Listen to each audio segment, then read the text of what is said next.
በማሪ ከተማ ዘመናዊ የግብይት ማዕከሉን መርቀው የከፈቱት ርዕሰ መስተዳድር ዶክተር ኢንጂነር ነጋሽ ዋጌሾ የማሪ ወረዳ ከፍተኛ የእንስሳት ግብይት የሚካሄድበት መሆኑን ገልጸው የደለቡ ሰንጋዎችን ለማዕከላዊ ገበያ በማቅረብም የሚታወቅ አካባቢ መሆኑን ተናግረዋል።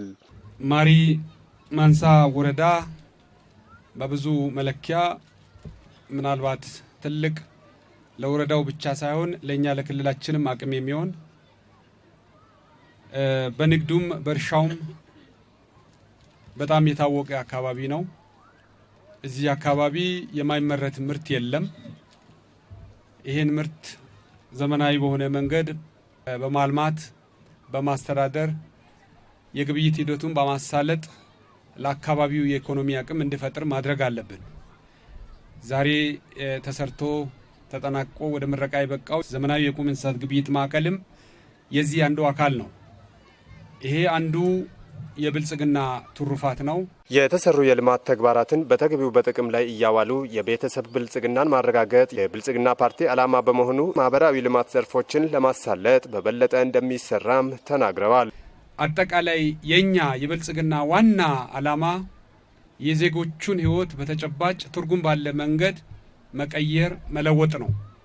የዜጎቹን ሕይወት እንዴት ትርጉም ባለ መንገድ እንቀይራለን ብለን ካልን በአንድ በኩል የቤተሰብ የምግብ ዋስትና በማረጋገጥ ከቤተሰብ ፍጆታ አልፎ ለገበያ ምርት የሚያቀርቡበት ከዛ የሚገኘውን ኢኮኖሚ አቅም የቤተሰብን የሚገነቡበት ለወረዳውም ለዞኑም ለክልሉም አቅም እንዲሆኑ ማስቻል ነው።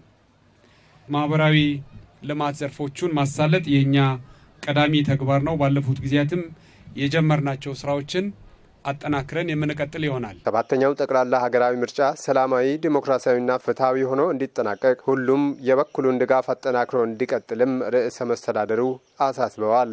የክልሉ ንግድና ኢንቨስትመንት ቢሮ ኃላፊ አቶ ታሪኩ አካሉ እንደገለጹትም በእንስሳት ግብይት ዘርፍ የገበያ ትስስርን ለመፍጠር ዘመናዊ የእንስሳት ግብይት ማዕከል ከፍተኛ አበርክቶ እንዳለው ተናግረዋል። የዳውሮ ዞን ዋና አስተዳዳሪ አቶ ዳዊት ገበየው በበኩላቸው ክልሉ በአዲስ ከተመሰረተ ወዲህ በዞኑ ያሉ እምቅ ሀብቶች እንዲታወቁ በማድረግና ማህበረሰቡም በዘርፉ ተጠቃሚ እንዲሆን ለማስቻል በርካታ ስራዎች እየተተገበሩ ይገኛሉ ብለዋል። የተመረቀው ዘመናዊ የቁም እንስሳት ግብይት ማዕከልም ለሻጮችም ሆነ ገዢዎች የተቀላጠፈ ገበያ ሁኔታን የሚፈጥር ነው ያሉት ሲሆን የገቢ አሰባሰብ ሂደትንም እንደሚያሻሽል ገልጸዋል። የማሪ ማንሳ ወረዳ አስተዳዳሪ አቶ ዳመነ ዳውና እንደገለጹትም በአካባቢው ያለውን እምቅ ሀብት ወደ ኢኮኖሚ ለመቀየር እንዲቻል የለውጡ መንግስት በወረዳው ያስገነባው የእንስሳት ግብይት ማዕከል የገቢ አሰባሰብ ሂደትንም የሚያሻሽል መሆኑን አንስተዋል።